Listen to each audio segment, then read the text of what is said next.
Linda, love, nakunsa pa day ka diha. Halin na pa. Maglabing-labing na ta. Halin na. Pagulat ko sa daddy Alando, oy. Kay nag-budget pa ko aning imong sweldo. 1,800. So ako sa ning mapamapahon dani. Na, saan pag-usa na ni mo mapamapa diha. Budget ana, di gina masigo kay 1,800. Kamera kay na akong kita, oy. Abi ni mo Lando. Misa kung sa kagamay sa kinitaan. Kung taringunan gina nato siya og kuan, plano, mabudget kina siya. So panalitan no, na kay 1,800. So ato nang kulangan og halad nato sa Ginoo mga 180. So na kay nabilin nga 1,620. So kanang 1,000 mo na siya atong ni savings. Kanang 620 mo na pasiguan na sulod sa anong kaadlaw.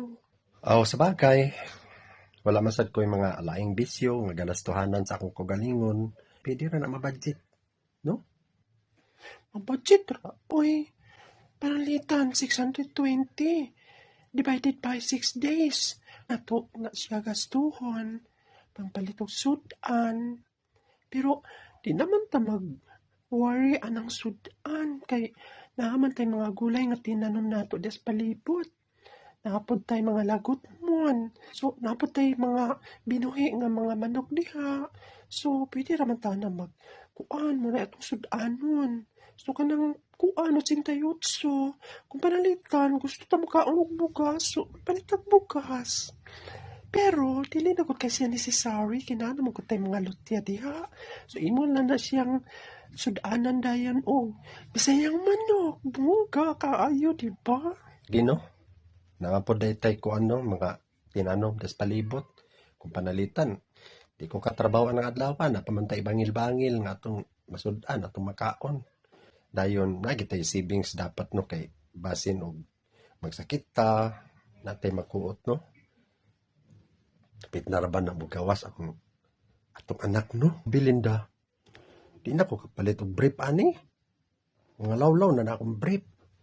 Ayaw lang gud kapala ka anang mga brief nga lawlaw nimo diha. Oy kay ako ra man ang tahian. Ako ra na sa siyang ayom-ayomon. Pang tahian sa kilid ba di malawlaw. So may palabion nimo bi. Brief nga lawlaw o magsudan kag bulan nga lawlaw. Importante Lando, dili ang brief, di man sana makita. Importante, hinlo siya, dayon matahian, di siya malawlaw, kaya di man sana nimo makita.